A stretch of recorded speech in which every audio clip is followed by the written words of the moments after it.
According to National Geographic, the odds of being struck by lightning are 1 in 700,000. Over the course of 35 years from 1942 to 1977, a park ranger by the name of Roy Sullivan was struck by lightning 7 times and survived all 7 incidents. The odds of winning the lottery jackpot in the US are around 1 in 300 million. Between 1993 and 2010, Joan Ginther won the lottery jackpot 4 times. The odds of finding a 4-leaf clover are 1 in every 10,000 clovers. In 2014, Susie McAterian found 21 in her front yard in Sydney, Australia. One of the luckiest individuals in recorded history is a Croatian music teacher named Frane Selak, who first escaped death when a train fell into a lake. He then survived a plane crash where he fell out of a plane and landed in a stack of hay while 19 passengers tragically died. Frane also survived 5 car crashes. And if that's not enough luck for one person, in 2003, he won about $1 million in the lottery.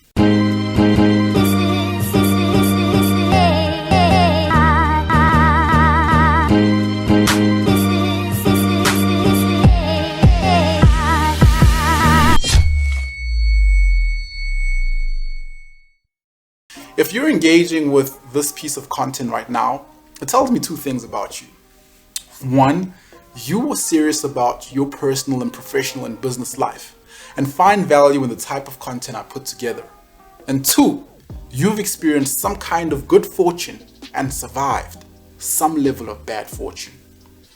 There are about 7.8 billion people alive on the planet today, and we all have at least 2 things in common. We've experienced being born into the world, and we will one day experience death and depart from this world. Scientists estimate the odds of you being born are 1 in 400 trillion. I'm not sure how much misfortune you have experienced and survived in your life, but the odds of you being born and alive today indicate that you are an extremely lucky individual, whether you care to admit it or not. Those of us who are crazy enough to take the plunge of startup entrepreneurship do so because of how much we either believe in ourselves, believe in our odds to succeed, or some combination of both. The odds of entrepreneurial success, however, are grossly against us. What I proposed in the series, the idea that business failures that did not survive did so because entrepreneurs did not fully capitalize on lucky events or use learnings from unlucky events to calibrate their efforts. Capitalizing on lucky events is where most of us are predisposed to focus on because of our inherent optimism bias. This is an important part of startup entrepreneurship because if we do not have, build, or create the elements needed to take advantage of the good fortunes life presents to us, then we have no business being startup entrepreneurs in the first place.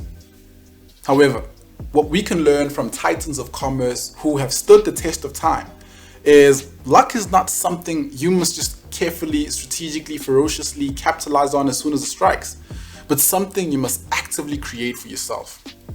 One thing I've learned in my consultancy and training business is that whatever you want to do, whomever you want to meet, or wherever you want to go, there is never a good time.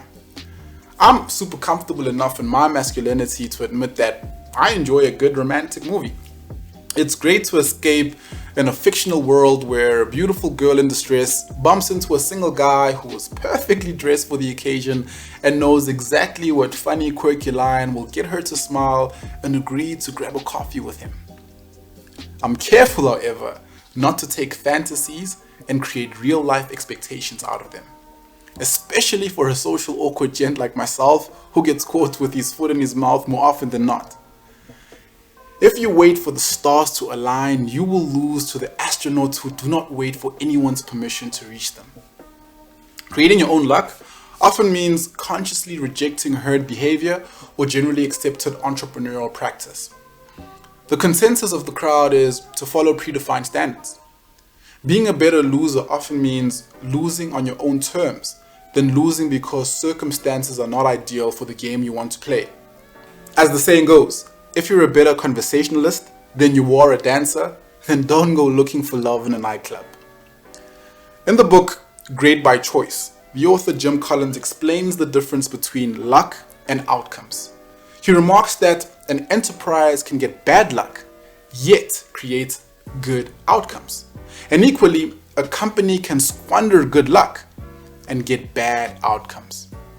King Solomon poetically explains this in the book of Ecclesiastes, where he writes, "I returned and saw something under the sun. The race is not to the swift, nor the battle to the strong, neither yet bread to the wise, nor yet riches to men of understanding, nor yet favor to men of skill, but time and chance happeneth to them all." Luck is something that happens to us all. Entrepreneurs who are good losers understand that this is true for both good luck and bad luck. They therefore not only create their own luck, but also ask themselves what they can do with the luck life gives them. Or as Jim Collins writes, the critical question is not, are you lucky? But do you get a high return on luck? The question that is also worth asking is, do you have measures in place to minimize the impact of bad luck? African people believe in very interesting superstitions. I think my mom still covers up all the mirrors back home during a lightning storm. Even though I understand that lightning is created in an electrically charged storm, I still get nervous when looking at a mirror when there's thunder outside. I, however, have taken the fortune of access to information and used it to understand the real means households can take to protect their homes and appliances during challenging weather conditions. You're only as safe as the information you have and what you're up against. One of the things I did for many years is conducting in-depth research on how to survive the worst of the startup entrepreneurship journey. There are many heartbreaking events I did not see coming and have had to learn the hard way to rise above them. No doubt, there will continue to be more unforeseen, unlucky events that shake my world and cause me to question what the hell was I thinking.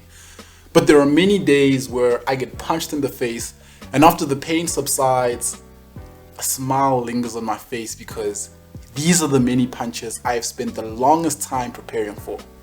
You see, the hallmark of a great loser is not whether you can avoid getting punched or not, because bad luck events are inevitable. The hallmark of a great loser is how much you are prepared to keep fighting when things are not going as ideally as you would have liked.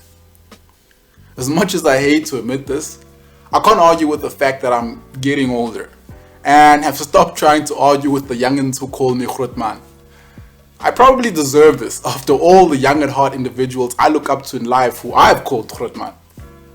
As a Grootman, I recently had a chat with a young cheetah who reached out to me and asked for advice because he was struggling with laziness. And when I distilled what he was saying, I realized that the young man had held on to a fervent belief that he was lucky and hadn't come to terms with how unlucky he actually was.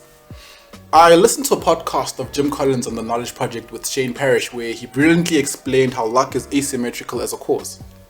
Bad luck can kill you, but good luck cannot make you great.